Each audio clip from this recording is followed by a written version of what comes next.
Mate, you've been amazing today. Honestly, this has been some of the most fun I've had in a long time. Yeah, so me too. Thank you. I appreciate it. I want to ask. We ask everyone the final 5, and so these are the fast 5 questions. Okay. Which means answers have to be 1 word to 1 sentence maximum. Okay. No more than that. Done. Okay.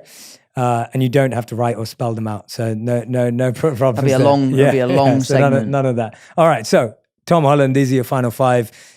Question 1: what is the best advice you've ever received? To turn your nerves into excitement. I like that. We've never had that on the show. I love that. All right. Second question: what is the worst advice you've ever received? Move to LA, get a marijuana license, and buy a hot tub. Who told you that? Mark Wahlberg.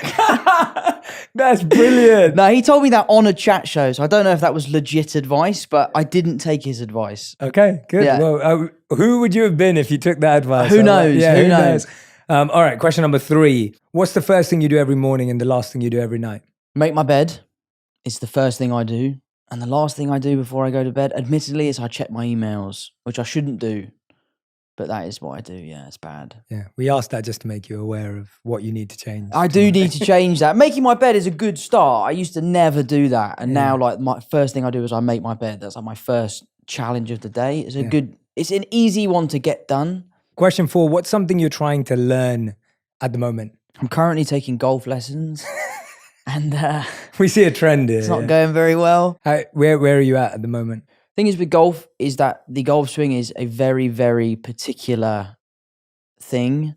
So in order to get better, you do have to take quite a few steps backwards. I've taken maybe 25 steps backwards, but I will benefit from it eventually. Are you doing it every day? Every day. Not lessons every day, but I practice every day. I've always said that to my wife. I was like, I want to go away for a month and I want to get a trader. I'm going to play golf every single day. Oh, mate, I know a great teacher. That's the only way. So one of my clients took me to PXG in Arizona, which is like this beautiful place, Bob Parsons' place. And I had a coach there for 2 days and I was like half decent after 2 days because the coach was so good. Yeah, mate. And when I got back to LA, I tried to get a coach and I couldn't find a good one. And then I had a coach that literally, he came highly recommended, but it didn't work out for me. He didn't let me take like 0.7 of a swing before he gave me feedback. And I was like, I just need to hit a few. Like I need to kind of just, and it was like every time I was about to hit the ball, I'd be like, nope. Sure. And I was like, I just need to kind of like get a feel for it. And so. The guy I go to is a guy called James Heath. Okay. And he does most of his teachings off of feel. So it's not about numbers, it's not about results, it's more about how do you feel. He calls it the feels. So like I'm working on twisting my hips more in my backswing and he will say to me, how does that make you feel? Like physically, where do you feel the stretch? Where do you feel the pain? Where do you feel the pinch? Great question. That's what I need you to feel. And I, coming from a dancer's background, that's a really great way for me to learn because everything in dancing is about feel. Yeah.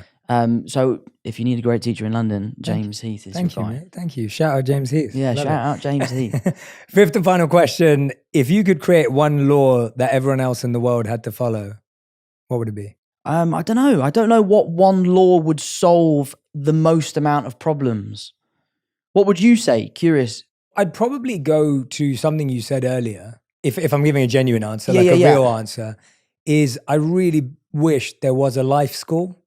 Oh, mate. Like that would be it because I'm not saying that would solve all the problems in the world. No. But it would set people up. And when I say life school, I mean emotional mastery. I mean 100%. Ego mastery. I mean the ability to be kind and empathetic and vulnerable and compassionate and create safe spaces. I think a life school that taught you how to be non-judgmental and non-critical of others without understanding them. I think that's what I mean by life school. So not just the like paying taxes and bills and stuff, but the life school of like, well, what if we didn't have to live in a world where we just said everything we wanted to and did everything 100%. we wanted to and got away with it and, you know. But I think the life lesson for me should be basic health and CPR and basic first aid training. It should be, like you said, creating an environment at school where young people feel more comfortable talking about themselves, what they're going through, you know, things that might be happening at home or things that are happening at school. Like,